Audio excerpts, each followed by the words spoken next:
Ce que je dis toujours aux gens en rigolant, c'est si vous prenez l'or, vous regardez un peu l'or historiquement comme ça, vous vous dites, bon, l'or, il est arrivé d'Amérique latine en Espagne. Puis de là, il est passé à Amsterdam et à Londres. Puis après, il est parti à New York, puis en Californie. Puis maintenant, il est en train d'arriver en Asie. Mais s'il y a une chose qu'il ne faut jamais faire, c'est acheter une obligation d'un pays dont l'or s'en va. Ça, c'est une règle qu'il ne faut jamais oublier. Donc l'or est en train de nous quitter, ça veut dire qu'il ne faut pas avoir une obligation ni de cash dans ces pays-là. Et aujourd'hui, la capitalisation boursière des marchés obligataires est 1,5 fois celle des marchés des actions. C'est-à-dire que là où la gamelle va se produire, qui va être gigantesque dans nos pays, c'est sur les marchés obligataires, c'est pas sur Air Liquide.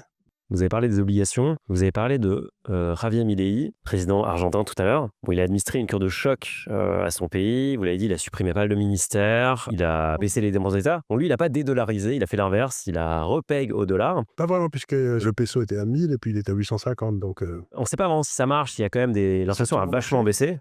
Ça a toujours marché, quand on baissait les dépenses de l'État. Ah, baisser les dépenses d'État, ça oui. Ça a toujours marché partout. Et tous les crétins de keynésiens vous disent, si vous baissez les dépenses de l'État, ça va créer une dépression parce que la demande ne va pas être suffisante. Ça marche jamais. Ça marche jamais, mais ça n'empêche qu'ils vous le disent toujours. Est-ce que vous pensez qu'il faut investir en Argentine ? En tout cas, si vous avez investi dans les pays qui ont suivi ce genre de politique, ça a toujours marché. Ça n'a peut-être pas marché parce que les Argentins sont un peu spéciaux, mais... Ils ont quand même été en crise non-stop quasiment pendant 100 ans. Bougez pas, c'est qu'en 1945, c'était le deuxième pays au niveau du monde. C'était Perón, il me semble. Le péronisme, qui était une espèce de mélange entre la CGT et le fascisme, quoi. Donc c'était très bien. Et ils sont passés en l'espace de 3/4 de siècle, du deuxième niveau de vie du monde à un pays qui était l'un des plus pauvres du monde. Ce qui est incompréhensible quand vous allez en Argentine, parce que vraiment, ils ont tout. Alors, ils ont des matières premières, ils ont une population d'origine européenne. Si vous voulez que l'Argentine se soit ruinée comme ça, mais on peut faire la même remarque que la France, si vous voulez. Quand la gauche est arrivée au pouvoir, la France avait, je crois, le deuxième niveau de vie du monde. Et en l'espace de 50 ans de politique imbécile, de M. Attali et co., on est en train de passer en dessous du Portugal. Il faut le faire quand même. Si vous investissez en bourse, vous savez que suivre son patrimoine et ses performances peut être compliqué. Avec Finari, vous pouvez synchroniser plus de 20 000 banques et établissements partout dans le monde, que ce soit votre assurance vie, votre PEA, votre compte crypto, vous pouvez tout avoir automatiquement au même endroit. Notre plateforme sécurisée permet également de suivre votre performance, les dividendes que vous allez toucher et les revenus passifs que vous générez. On vous aide même à gérer votre budget et à gagner encore plus d'argent en débusquant les frais cachés que peuvent contenir votre patrimoine. Finari, c'est l'outil indispensable si vous voulez gérer votre patrimoine et assurer votre avenir financier. Afin que vous puissiez profiter de toutes les fonctionnalités, je vous offre 20% sur notre abonnement avec le code qui s'affiche à l'écran. Allez, on retourne au talk. Vous avez des grosses convictions sur la Chine, vous l'avez dit, il y a aussi l'Inde qui vous intéresse. Pourquoi l'Inde est intéressante ? Alors là, l'Inde, c'est un truc tout à fait spécial. J'ai écrit toute une série de papiers là-dessus. C'est que quand vous regardez la carte, ce qui est toujours un truc très intéressant, vous regardez la carte, vous voyez que la carte de l'Asie, vous avez cet immense territoire qui est la Russie, en fait, qui va de l'Atlantique au Pacifique. Là, c'est le plus grand pays du monde.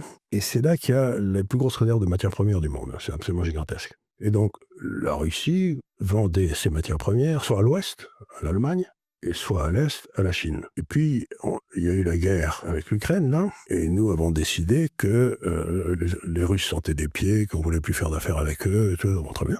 Donc, les Russes ne pouvaient plus nous vendre à nous. Et là, il y a toute une série de gens qui, à ce moment-là, ont publié une étude en disant, ils vont devenir un État vassal de la Chine, puisqu'il n'y aura plus que la Chine pour leur acheter leurs produits.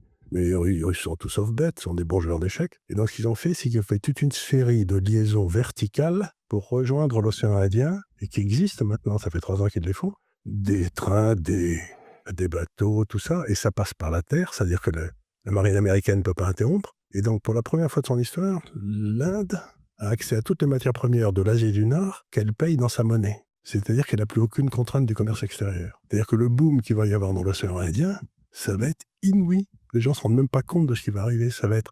Et par là, ça va sans doute remonter. C'est pour ça que si.